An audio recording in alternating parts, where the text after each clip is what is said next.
Despite their overall reputation for being reliable and dependable, many Toyota Tundra models still suffer from issues like serious coolant and oil leaks, brake rotor failure, and corrosion of the chassis that are difficult to repair.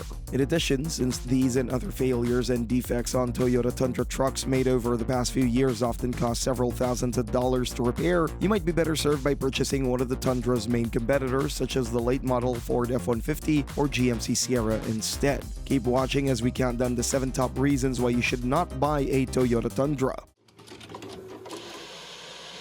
Reason number 7. Coolant leaks on all V8 Tundra engines. The loss of engine coolant through leaks in the cooling system is arguably the most serious problem that affects all V8 engines in Tundra trucks. In many cases, the engine loses coolant through prematurely worn or defective mechanical seals in the water pump, while in other cases, the unprotected bottom tank of the radiator can suffer serious or fatal damage through impacts with road debris. While leaking water pumps won't necessarily cause an explosive loss of engine coolant, a fractured bottom radiator tank will dump all of the engine's coolant in about 2 seconds, meaning that the engine can overheat and suffer potentially fatal damage before a driver can pull over safely and switch the engine off. Not protecting the radiator can be seen as a serious design defect, and although it is possible to make and fit a protective shield under the radiator on a DIY basis, it should not be necessary for owners of Tundra trucks to do what should have been done by Toyota during the development phase of the Tundra model range. Reason number 6. Cylinder head oil leaks. Unlike the cylinder heads of competing engines that are cast as a single piece, the aluminum cylinder heads on the V8 engines in Toyota Tundra trucks are made in 2 separate castings that are bolted together. But to prevent oil from seeping through the joints in the cylinder heads, Toyota applies a special sealant to this area during engine assembly. However, this sealant can fail at almost any time during a Tundra truck's lifetime, which, if it happens, causes oil to leak through the joint in meaningful quantities. In serious cases, up to a quart of oil could be lost for every 1,000 miles traveled, which represents an unacceptable loss of oil. Worse though, the leaking oil drips directly into the exhaust manifolds, especially on the driver's side, which represents a significant and unacceptable risk of an engine fire when the engine is hot. It's worth noting though that the V8 engines in many Tundra trucks never experience this particular oil leak, but then again, there are no guarantees that the late model Tundra truck you bought a few weeks ago will not develop major oil leaks through poorly sealed joints in the cylinder heads or some point in its lifetime. It's also worth noting that professional Toyota technicians consider repairing this type of leak a nightmare, which probably explains why the cost of repairing this type of oil leak can, and often does, run to several $1,000s. Reason number 5. Starter motor failures. Starter motor failures on 4.6 and 5.7-liter V8 engines are common as a result of the poor design of the starter motors on these engines. The problem with the starter motors on these engines is in the fact that they're not powerful enough to crank big V8 engines in low or freezing temperatures. Although 1 or 2 cold starts will not necessarily destroy the starter motor on a Tundra V8 engine, overloading an underpowered starter motor during many cold starts over an extended period eventually causes the starter motor to fail. Another complication is the location of the starter motor on V8 Tundra engines. On these engines, the starter motor is tucked away directly under an exhaust manifold, which requires the removal of the exhaust manifold to gain access to the starter motor. This makes removing a failed starter motor a challenging job even for professional Toyota technicians. In practice, just the labor charges for this job can be double the cost of an OEM starter motor, which means that what would be a simple starter motor replacement on, say, a late model Ford F-150 is a challenging and very expensive procedure on a Tundra truck that could run to a few $1,000s. Nonetheless, as with oil leaks, not all Toyota Tundra trucks experience starter motor failures during their lifespans, but be aware that there are no guarantees that any given Tundra truck will not experience a very expensive starter motor failure at some point. Reason number 4. Use or lose the 4-wheel drive system.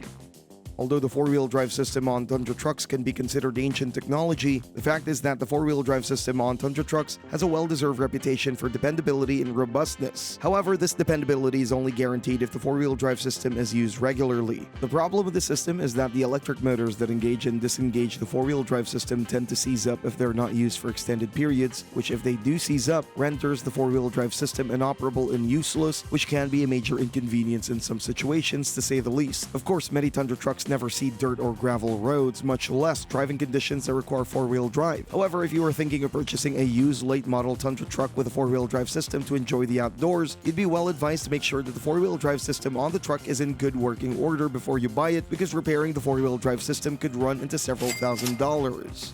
Reason number 3. Exhaust manifold failures. Toyota Tundra trucks that live in the Rust Belt will almost certainly experience the failure of one or both exhaust manifolds. The first sign of an exhaust manifold failure is a distinct mechanical like ticking sound when the engine is cold, with the ticking sound diminishing or disappearing altogether as the engine warms up. The problem with the exhaust manifolds is that they warp and distort, which causes small amounts of exhaust gas to escape at the point where the manifolds attach to the cylinder heads. Over time, the small initial leaks develop into large leaks as the hot exhaust gas burns away the gasket between the exhaust manifolds and the cylinder heads. In practice, a warped exhaust manifold cannot be repaired reliably, meaning that the only long-term solution is to replace the leaking exhaust manifold. But be aware that having this done professionally can cost a couple of $1,000s. As a point of interest, it is worth noting that Tundra trucks that do not live in the Rust Belt typically do not experience exhaust manifold failures during their lifetimes. Reason number 2, valve lifter issues. All the V8 variants in the late-model Tundra trucks have a well-deserved reputation as dependable and robust power plants, but this is largely only true if Tundra trucks are used and driven every day. However, the operative words in the above statement are driven every day, because when a Tundra V8 engine is not used for periods as short as 2 weeks, the oil in the hydraulic valve lifters tends to drain out of some or all the valve lifters. This renders effective valve lifters useless because they depend on pressurized oil to work. When hydraulic valve lifters are empty, they cannot open the engine valves, which cause severe misfires at some or all engine speeds. Moreover, non-functional valve lifters can also cause valves to break, which, if it happens, can and often does cause irreparable engine damage. In practice, non-functional valve lifters can sometimes be brought back to life after an extended period of storage by keeping the engine speed steady at around 2000 RPM for a few minutes to allow the oil pump to refill drained valve lifters with oil to restore their operation. However, it should be noted that this procedure is not always successful, meaning that the non-working valve lifters must be replaced at a cost of several $1,000s. Having said the above, one certain way of avoiding this expense is to start and run the engine for a few minutes every few days when the truck is in storage or not in use for a few weeks. Of course, having to start the engine every few days is or can be a major inconvenience for many people, but then again, many Tundra V8 engines never experience this problem. Reason number 1, poor value for money.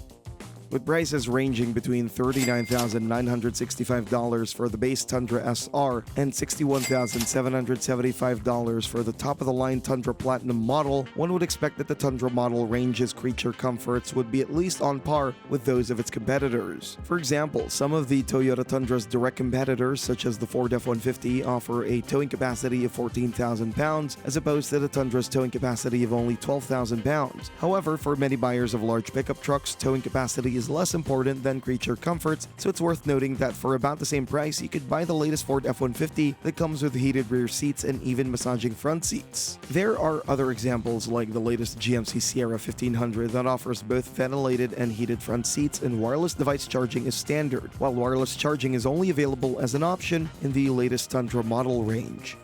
Thanks for watching and see you next time.